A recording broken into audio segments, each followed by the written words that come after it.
All right, guys, welcome to another edition of Wedding Talk Radio. This is kind of a special edition. We've got a really good speaker here. He's going to be speaking at MBX and PBX next week, which is going to be very exciting. We're going to talk a little bit about that. We're going to talk a little bit about how he got started and his move into marketing and tech and all that great stuff. In fact, if you've seen the MBX website, he created that, and it's an ongoing project. So without further ado, let me introduce from Digitera, Jordan Jacques.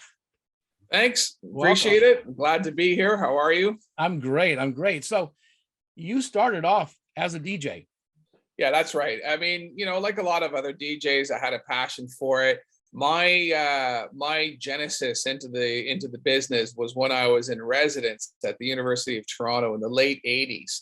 And the reason why I got into it is because before I got there, the house parties in the residence were just terrible. And so, I came in and started applying some really good dance music, like, the old CNC music factories and the black boxes and stuff like that. Next thing you know, our parties are full, the girls are dancing, the girls are actually coming, and life was good, right? So, it was an unpaid thing. It was a labor of love. And I happened to have a good music collection because I was working my way through university at a record store at the time.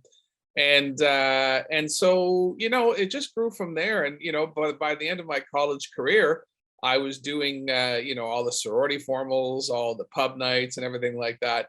When I graduated, back then, of course, this is pre-Napster, when DJs could actually make some real money. Yep. And it was just one of those things where I was making more money than an entry-level starting job after college. And so I just decided to roll with it.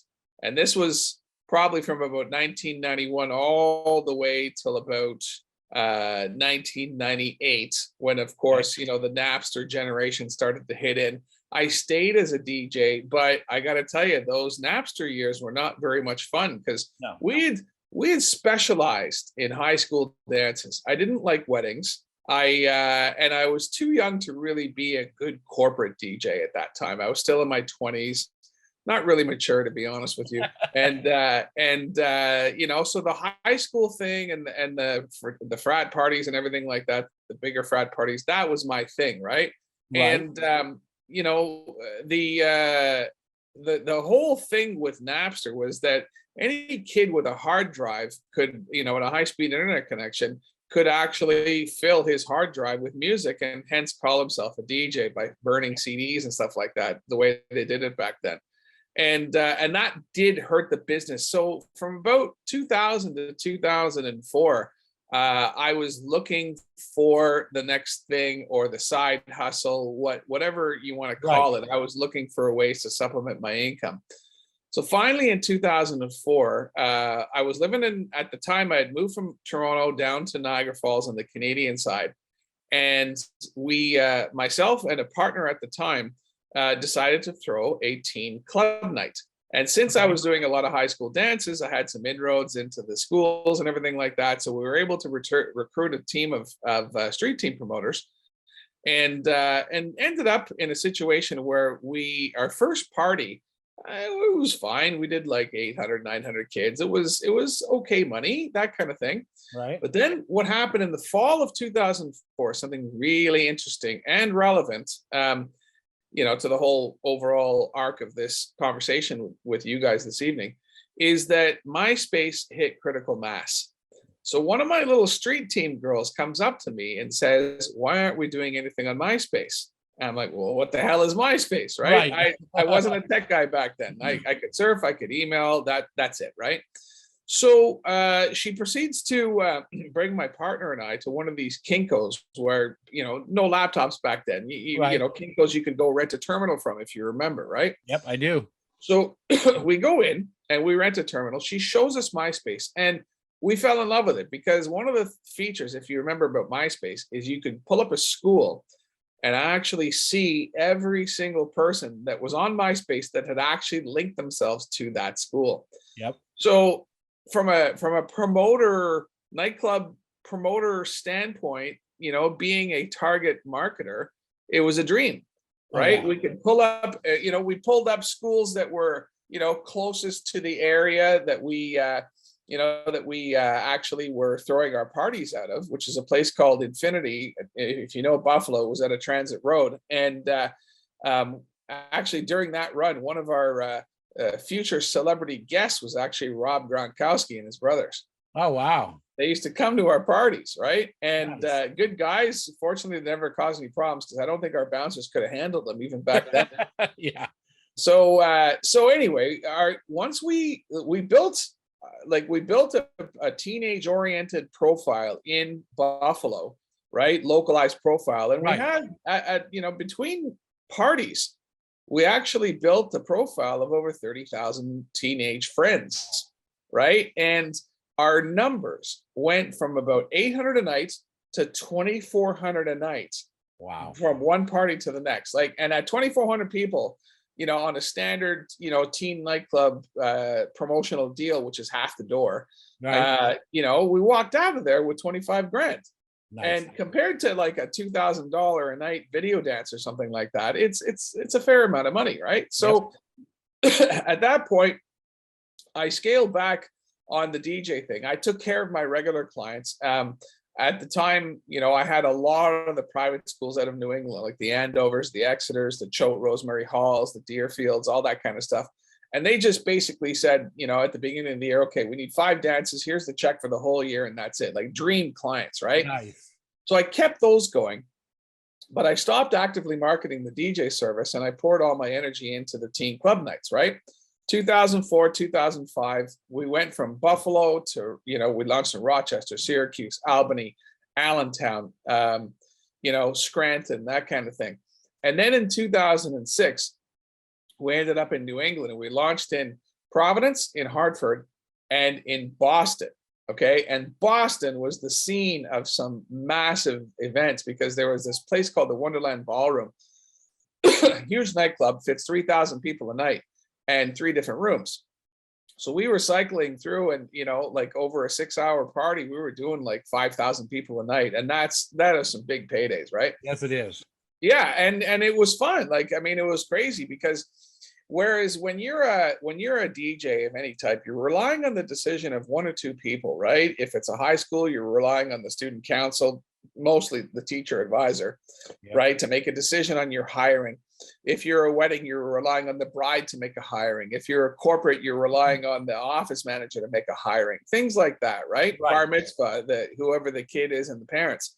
There's always that one single point of hiring, and sometimes you win and sometimes you don't. Whereas when you're the owner of your own promotional brand, right? If one person decides they don't want to go to your event, that's just one person, right? There's another 5,000 where they came from. Exactly. And so it offered me a little bit more control over my own business, let's say. And that was something that I really fell into. The other thing is that this new tech, like the MySpace at the time from 2004 to 2007, it allowed us to throw parties everywhere because we didn't have to actually, spend months recruiting people to hand out our flyers. We just add them all onto a friends list. I mean, at one point we had a couple of profiles over 1 million friends, and we had a cumulative reach on MySpace of about, 7 million people. So it was all tech based, right? It was this newfangled tech. It was, social media before social media was even a word. Right. And so we progressed like that, right? Then in 2007, MySpace started to fall off and Facebook was coming up. Right. And so we basically rinsed and repeated, started using Facebook. And again, that was a new set of technology that we had to learn. We did it well. And at one point we were actually throwing event invites out there, those event invites, related event invites where you could have multiple profiles invite into the one event. And we were throwing out event invites of 250,000 people a shot. Yeah. So the numbers were huge. We were all over the place. By the time 2013 hit, we had thrown parties all up and down the East Coast, in Los Angeles, in Las Vegas, in Dallas, everywhere, really, anywhere that mattered in the USA and Canada, right? And we were the tech-based promoters. right? And we parlayed that into contracts with Viacom, who owns MTV, Right. Live Nation, who owns all the House of Blues, and I was actually based at the end of it. I was actually based out of Orlando at downtown Disney, where the House of Blues is there. Right. Right. And that's where I spent my last couple of years. Anyway, 2013 hits and the scene started to change. People wanted to start going to festivals instead of the average club night. Right. If you remember, that was around the time that club attendance started to die off. And rather than go out every single Sunday night or something like that, or Saturday night, people would save their money and spend $300 to go to 1 or 2 festivals in a summertime. And that was it. You see what I mean? I do. So that hurt me. And, by that time I was already in my 40s and I decided, okay, maybe it's time to move on a little bit. And I returned home to Canada and actually opened up Digitera. And it's been all about agency work ever since. So that's my progression. I progressed out of the DJ industry into the promotions industry, which of course is a natural sort of progression, right? But then from the promotions industry, I got straight into tech, websites, digital marketing, all that stuff. And also custom, at this point now, we're doing custom software development, like, web applications, apps, things like that, right? So it's an interesting journey, but when you think about it, it's just responding to the situation in our world, right? Like, I mean, if you look at the whole bridal industry right now, it used to be that the only way to really get a hold of the brides was to be at the bridal shows, Right. Or word of mouth. I mean, that was your only 2 things. But now you can actually reach brides in a third way, and that's online. And DJs these days, I mean, listen, most of your big multi-op companies, they understand the significance of digital marketing and things like that. But a lot of the single unit operators, they don't have a good enough digital footprint, if you will. And I think that if, there's a DJ out there who wants to grow his company, or her company rather, because DJs are female too. They've got to really pay attention to how they look online. Because think about this for a second, okay? Let's say you're on the phone with a bride. She saw you at the bridal show, or she had word of mouth, okay? Mm-hmm. You're talking to her. As soon as you hang up with her, even if you've done the best sales pitch in the world, right? Showed your bona fides, all that kind of stuff. The first thing that bride is going to do is check you out online. She's going to check your Instagram. She's going to check your Facebook. She's going to check your website. If you don't look good and there's another company that does look good, chances are you're going to lose the gig, because, it's like, listen, it's like the old adage, right? Dress to impress. Yep. Well, you also have to dress to impress online as well. Yeah, no doubt. In fact, I've noticed that with a lot of the websites out there. In fact, a lot of the speakers talk about it as well. It is your first impression, even if it's not your first impression. They're coming to see how professional you are and how much or how serious you take your business or your job, DJing their wedding or their corporate function. They want to see your reviews. They want to see what other people think of you. And if you're not there, or it looks like it's 1994, you're gone. The other thing is, right, is that the website itself, what you have to worry about is that the biggest viewer of all that you should be paying attention to is Google. Google is your number 1 viewer, right? Yep. And what I find out there, and I cringe every time I hear this, right? When a company says, "Oh, I just wanted something to look nice," right? Well, there's a lot of web guys out there that'll say, "Okay, fine, $1,500, I'll do you a nice site that looks good," right? The problem is that sites like that are riddled with errors that will cause Google penalties. I mean, every single time, honestly, my whole world, when I'm chasing a client, all I have to do is take their current website, run it through a couple of tools that assess errors that are causing Google penalties, and just show them the report. I don't even have to talk. I basically just say, here, read this PDF. Everything in red and orange needs to be fixed immediately if you have any hope in hell of ranking on Google. Right. And people are astounded. It's just, And listen, I don't expect these guys to be experts, right? It's better that a DJ, work on his or her craft, right? Get better, spending time working, in their business as opposed to on their business, Oh, right? absolutely. Absolutely. The problem is that there's a lack of trust of web guys or digital guys out there, because let's face it, there's a lot of people that have been ripped off, basically. I mean, listen, I talked to this one guy a couple of years ago actually it was at PBX, 2020, just before COVID hit, which is like the last big party we had. Right. So I'm talking to this guy at that show, and he had spent $9,000 on a one-page HTML only landing page. No plugins, no widgets, no Yoast SEO or anything like that. And he just didn't know any better. So the web company that sold him, a bag of rocks, basically.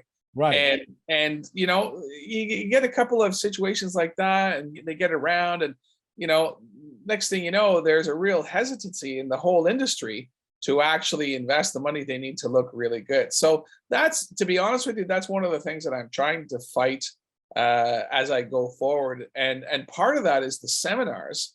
I love the seminars. It's like my give back. Plus, when I go to a place like PBX, I get to see all my old friends from back in the day, right? Yep. Other colleagues, other DJs, guys I used to do work with, things like that, mostly from the Northeast, of course. But, it's one of those things where I love doing the seminars, and I try and my seminars are a little bit unique. I mention myself. I give my little, of course, 30-second plug or whatever, right? But I'm not like a lot of the other speakers. What I like to do, and I live by this, is I try and actually give something, right? A few things that people can take home and do it themselves if they want to. Right. Right. Now, so really, the only thing that a company like ours actually helps with is when a DJ is busy enough that they don't have time. Right. So what are a couple of things that somebody can do to help their Google rankings? What are some of the things that you're going to talk about at PBX and MBX? Okay, let's start before. Let's build up to that. All right. So listen, because the thing is, the two topics that I'm going to be talking about at PBX, they're advanced topics, right? But the simple topics is, these days you have to pay attention to your website, right? Google has something that they've implemented during COVID called Core Web Vitals. And they had even announced it before COVID hit, the Core Web Vitals was coming, right? It's a different way of measuring site performance, and it's very important. It actually plays a greater weight in the overall SEO ranking calculation than it used to. So simple things within Core Web Vitals: your page has to be responsive, your website has to load fast, things like that, right? And these are some of those under the hood items that I was talking about before, the under the hood items that prevent the engine from running smoothly, if you will, right? And there's always errors. You're never going to catch them all, right? Unless you're, unless you have a regular marketing person doing work for you on a weekly basis, let's say, or unless you happen to have some skill. Like, I know there's one guy in Cleveland, Ryan Von On from Buy Request DJs. He's a good wedding DJ up there, and he's a coder as well. So I did his website for him, but at the same time, he's also working on touch-ups and things like that. And of course, we reflected that in his arrangement accordingly. Some guys have the skill to do it themselves. And so what we'll do in a case like that is we'll simply complement them, right? And work out something that takes into account that they're also doing work on their own digital footprint as well. Right. Other guys need full service. Like, for example, my client out of Boston, a guy named Ken Costco, and another guy, Ross Axelrad from Philadelphia, Pulse Entertainment. Those two guys run serious multi-ops. They don't have time to do any of this. And so therefore, that's a different kind of service, and it works out really well for them, because they basically just want to send me an email saying, here, do this. And I just do it, right? It's that simple, right? So listen, different people have different situations, and we react to all of them, right? So, but if a guy's doing his, working on his own footprint, pay attention to Google Core Web Vitals, pay attention to Google My Business. right? Which is now actually called Google Business Profile. Google My Business is where people should be pointing their reviews. Forget about pointing them towards The Knot. Forget about pointing them towards Wedding Wire. You've got to point people towards Google reviews, because those Google reviews actually get indexed in the Google search calculation. It's a Google property, and everybody knows that anything that Google owns somehow ends up in the calculation of where you rank on Google, right? It's why people still actually use Blogger. Right. So yeah. So the thing about Google My Business is that if you treat it as another social media profile, right, and put it into that sort of weekly social media profile, routine, let's say, then you'll be okay, right? But if you don't, then and one of your competitors is, then that competitor is going to leapfrog you on Google, right? And he or she will get those rankings and you won't, right? Like Google My Business is pretty powerful. In fact, at one point, they were saying that out of all the different aspects that go into the Google ranking calculation, Google My Business was worth 14% of the overall calculation. Wow. Which is a huge weight, right? So, I think quick things, concentrate on, the core web vitals, the performance of your website, minimizing errors or having a digital guy fix them up for you, concentrating on Google My Business, concentrating on backlinks, blog every week, right? Simple things. But if you do them on a regular basis, it's going to be 6 months and you're going to be on page 1. Right. And that's something else to kind of be careful of. It's a lot of work and a lot of things that go into your rankings. If you get an email or somebody happens to call you or whatever, says, hey, we can get you number 1 on Google, that's your biggest red flag out there. Run away. Well, yes and no, it depends. I mean, I've sometimes said that I can get people to page 1, but I have a little bit of a guarantee, right? What I do is I say, listen, if I don't have you on page 1 by 6 months or something like that, then I'm going to chop your rate in half. But that's different. When I'm talking about somebody who sends you an email or whatever, says, we can get you the number 1 position on Google. First off, you have multiple people possibly fighting for that position. So what makes this one person better than this one person, and guaranteeing first position on Google for what keywords? So, but working on it and getting you there and seeing progression, that's totally different. Yeah. Also, too, don't forget to get to page 1. Any major market, you're fighting heavily against both The Knot and Wedding Wire. Yes. Because of the fact that they have so many directories. Like, okay, say you're a Bakersfield, California DJ, right? Yep. And you are doing what you need to do to maintain your site, et cetera, right? You got to remember, The Knot and Wedding Wire both have pages of DJs, and they've actually done a good job on their SEO, which is kind of why they charge what they charge, right? And what they have is their title tags all set up for regions. So in other words, if you did a search for Bakersfield DJs, you would see The Knot and the Wedding Wire with pages dedicated to Bakersfield DJs. Right. And I guarantee you those 2 sites are going to occupy pages on the top 10. And then there's, I can see you've got 3 best rated. You've got Effective. Yep. What is it? Starts off with Yelp. So those directories are actually really, really huge, right? They will receive prominence because of the fact that the relevance is high. And you got to remember, relevance is one of the core thesis features that the 2 Google guys actually wrote about in the late 90s. Right. What's interesting is, yes, under the map sites, you've got actual DJ companies, but when you scroll down, the first 10 all on the first page, not one of them is an actual DJ. Okay. Where do you think that map stat is coming from? Well, yeah, no, it's coming from those sites.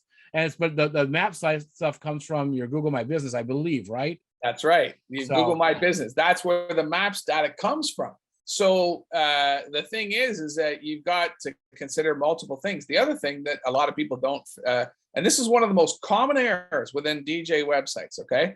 They don't do alt tags on their images. So therefore, they lose the opportunity of ranking on Google Images. Yep.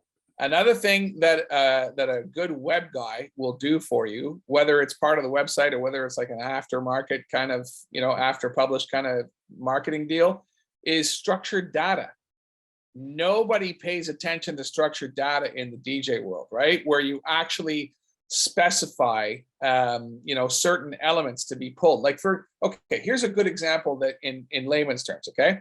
Let's say you take bakersfielddj.com, for example, and you paste it into a Facebook post. You know how Facebook automatically populates it, like with an image and a text clip and things like that? Yep. Structured data tells Facebook what to actually pull. Okay. But if you don't fill that out, then Facebook will just pull random stuff and you can't control it. Now, where would you do your structured data? Well, there's a few different ways of doing it. You can do it manually, like if your code is if your site is hand coded from scratch, or if you're using a WordPress site, the easiest plugin to actually help you do that is called Yoast. Okay. Right? Yoast is the best SEO plugin out there by far. You don't have, this is something I tell people all the time. Don't bother overthinking it. Just use Yoast, right? Yeah. And since most DJs have WordPress websites, most DJs, do know about Yoast. But again, Yoast takes time to configure, right? And this is the difference between, like, say, a $2,000 website and a $6,000 website. Did you pay attention to how fast your objects are loading? Did you look for errors? Did you configure Yoast? Did you configure your server properly to serve up objects fast? Are you paying for something like a WP Engine properly optimized WordPress host, or are you just hosting it on GoDaddy? Like, right. Honestly, I gotta tell you, I cringe when somebody tells me they're hosting on GoDaddy. Like, it's just awful, And anyway, so I mean, there's a whole bunch of stuff that goes into this. And you got to remember, it's we're not doing this just to have a good looking website. The website is your online flyer. Right. That is your online flyer. So the thing is that it's all part of your marketing efforts. Yeah. It is what it is. Yeah. So alt tags are definitely great. And now, if we want to delve deeper into that, and you can answer this question. So your actual file name of your image, instead of it being image1257.jpg or something like that, what about naming your actual image? It helps. It helps a lot. Every little piece. Yeah. One more advantage that you have now over other. Do you know what is a good site to really watch for image naming is Zappos Shoes?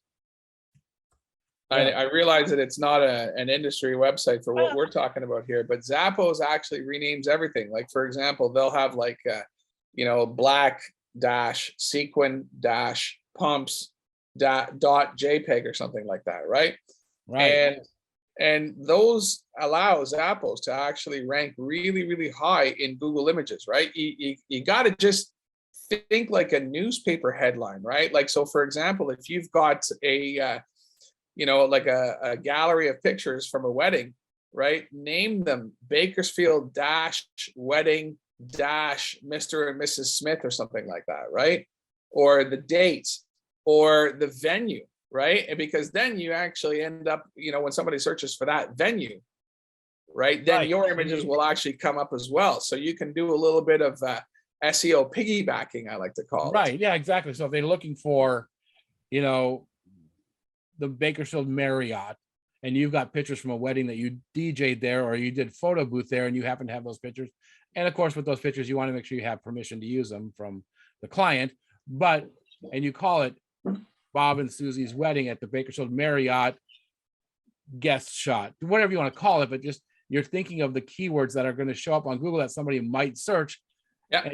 And they all have to be named something different, even if it's just a little different, something different. You can't have the same file name, of course, but no, but the thing is that if you actually pay care to that, right, then you're going to rank higher for images. You might rank higher for, on regular Google organic. Right. So you're going to end up putting yourself into a really nice situation. The problem is, of course, is all this stuff takes time, right? And let's face it, listen, I've been through the DJ wars, right? And here's the thing, I was a DJ in Canada. All right. So, think of that from, December to February kind of thing, when you're knee deep in snow and trying to load out at the end of the night and all that Wow. stuff. It's not pretty, it's not fun, right? No. So if you think about it, DJ gets home 6 in the morning on a Saturday night or Sunday morning, let's say. He's going to sleep all day. By the time he wakes up, it's like mid-afternoon. You don't want to, you're not really in the frame of mind to take care of renaming all this stuff, meticulously. Right. So this is another reason why sometimes it helps to have a digital guy. You just, upload everything to a Dropbox or a Google Drive and say, here's the link. Can you do that, please? You have someone to do that for you. And it doesn't necessarily need a top-notch digital guy, right? That could be something that an office manager should have, right? So in some cases, I'm advocating maybe, get yourself a nice outsourcer from the Philippines who's going to work for, $4 to $5 an hour. Right. And trust me, I've used outsourcers from the Philippines for years, and I've had a lot of good luck with them, right? Not everything has to be done by a digital mastermind. Right. That's for sure. You just have to make sure you're taking care. Right. And you also give them the right instruction. One thing I do find, and I do outsource a little bit here and there as well, is you have to make sure that they understand what you're asking for, because they may not understand the wedding world that you're in. They're just doing renaming of files and stuff like that. So they start putting weird stuff in there. But as long as you're consistent and you give them the right information and guide them, it can be a huge help. Yeah. And not only that, but back to what you're saying about hiring somebody, it's just like everything else. I'm horrible at accounting. I'll admit it. Hire an accountant. It'll pay for itself. If you are not great at digital marketing, social media, or building the websites and doing the alt tags and the meta tags and everything else that has to go with it, hire somebody, because it'll pay for itself in the end. Sure. I always tell my guys, there's a little bit of a ramp up time needed. But if I'm not generating 1 extra gig a month for you after 6 months, fire me. Yeah. It's that simple. It really is. But it's back to hiring somebody who knows. Yeah. What they're doing. Well, I mean, I think that anybody that you would see that speak at the show, right? Whether it's, Rob's show in in Las Vegas, or the DJ Time show in Atlantic City, anybody who's been vetted, and is speaking at that show can be trusted somewhat. Oh, absolutely. Right. Because if you're running a show like that, you don't let anyone speak. That's for sure. No, you have to go through a process just to be allowed to speak. And no, I wasn't definitely not speaking to the speakers and people that are going to be, even the vendors there. They still have to go through a little bit of a process. What I'm talking about is just jumping online, going, okay, outsourcing services. And, we do digital media. Do you? Yeah. Do a little more vetting, make sure they understand what you're looking for. And if they seem like they're legitimate, maybe they just need a little bit of guidance, and that's okay too. Because what you want is specific to what your industry is and your market is, but they may have the knowledge to do it the right way, just needing your guidance. So, well, what I like to do with respect to outsourcing is I like to take a very small task, like $20, $30, whatever, and test somebody. I'll lose $20 on a test, and I won't really care too much. No. Right. It's just a way of validating that the person in question can actually do a good job. And it's a progression thing, right? There's no trust or anything like that. I mean, it's impossible to trust like that. Right. What you do is you just say, listen, if you do a good job on this, you're going to get another opportunity. And it just keeps going. And I've got 3 girls over there that I've given various jobs to over the last couple of years. And, they're still with me. So obviously they're doing what they're supposed to be doing. But honestly, they first started out with just data entry. I wanted to scrape a directory of like an industry directory of all the vendors that were on that directory. And I just said, listen, well, the name, address, phone number, fax number, website, email address, and social media links for every company that's on that website. And they did a great job. And then they get a little bit better and a little bit more. Yeah.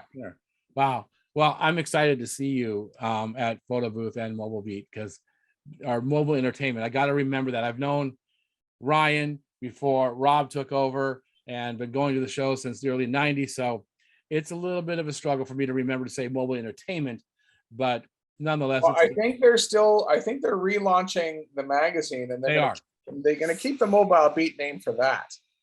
Right.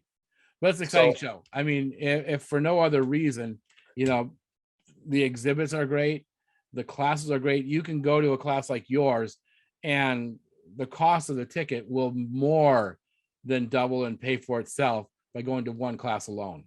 exactly, and I've got a couple of really, really good topics coming up for the show So what do you have? on the MEX side, mobile entertainment side. Monday at 6 o'clock. Excuse me. Monday at 6 o'clock, I've got something called local marketing collectives. Okay, and essentially, what that is, it's two things. Number one, it's a referral-based system amongst complementary vendors. Okay. So if you're a DJ company, right, then a florist is a complementary vendor. It's not competition. Right. So you could do referrals between you and the florist in question. Okay. Here's where it gets interesting. If you agree to it, if you both agree to it, then you can actually do cross backlinks, which helps your SEO as well. So it's not just necessarily a pick up the phone referral thing. It's Right. also actually an SEO boost for both of you, because you're trading backlinks off each other. Okay. And that's why you see in the footer of a lot of websites, you'll see friends of Bakersfield DJ company.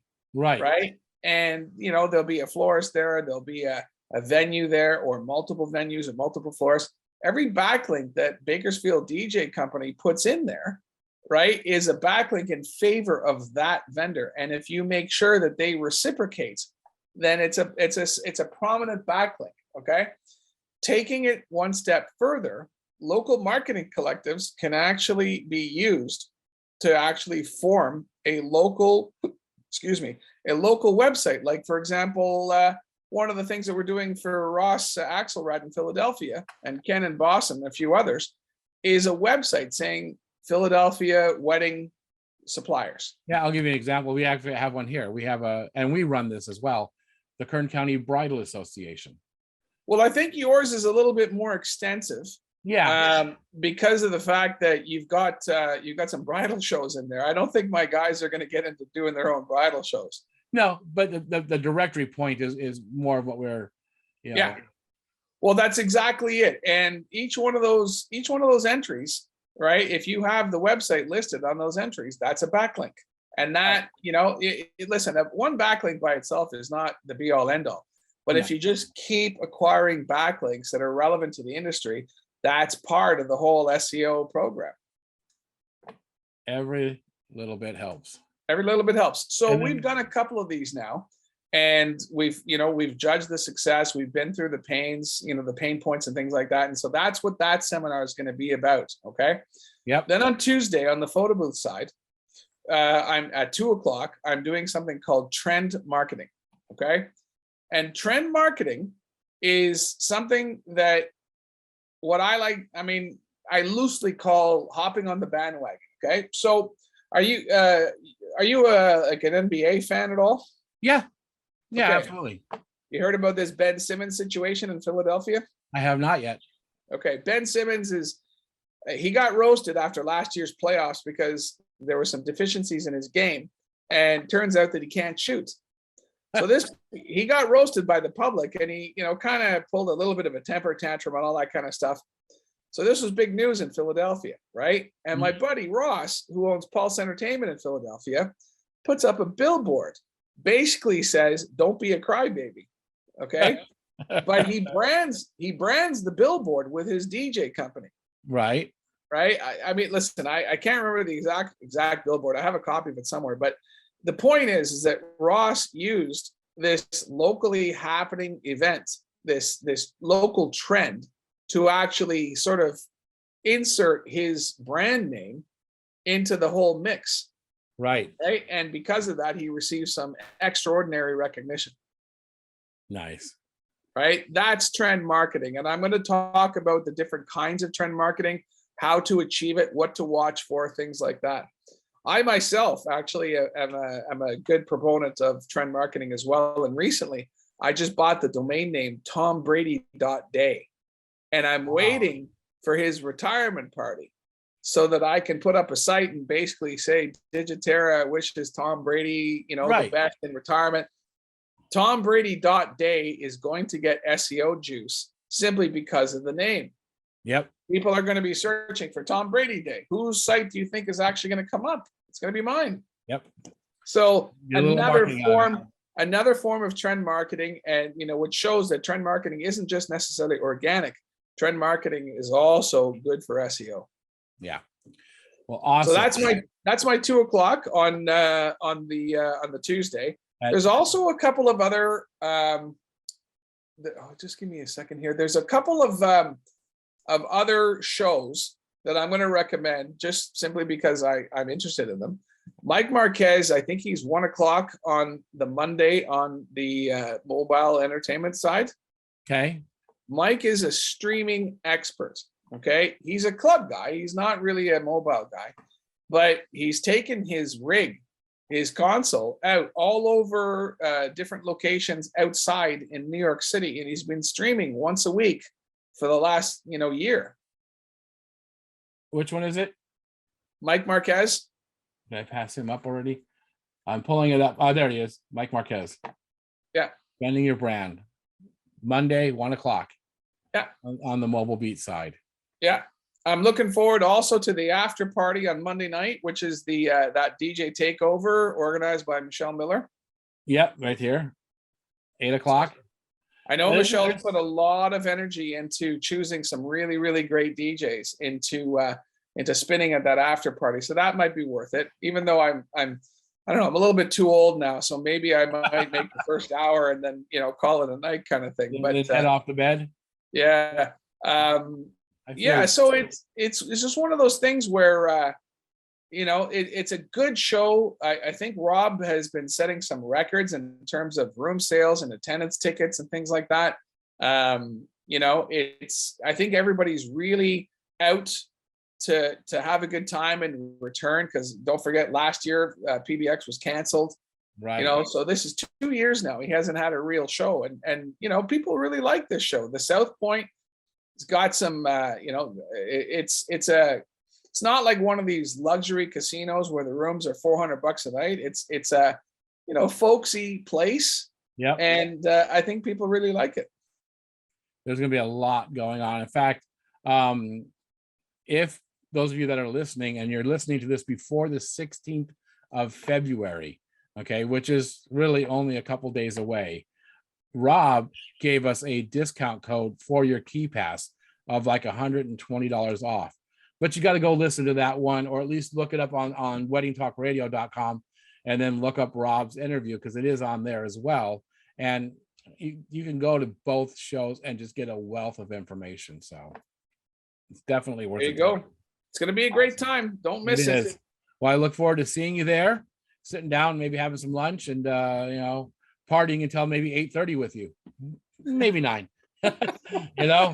You're younger than me, so. There you go. I think. All right. Yep, that works. All right. Well, it was a pleasure, and thank you so much. I look forward to seeing it online. Awesome. Thank you, Jordan. Thanks very much. Good luck. All right. Bye-bye now.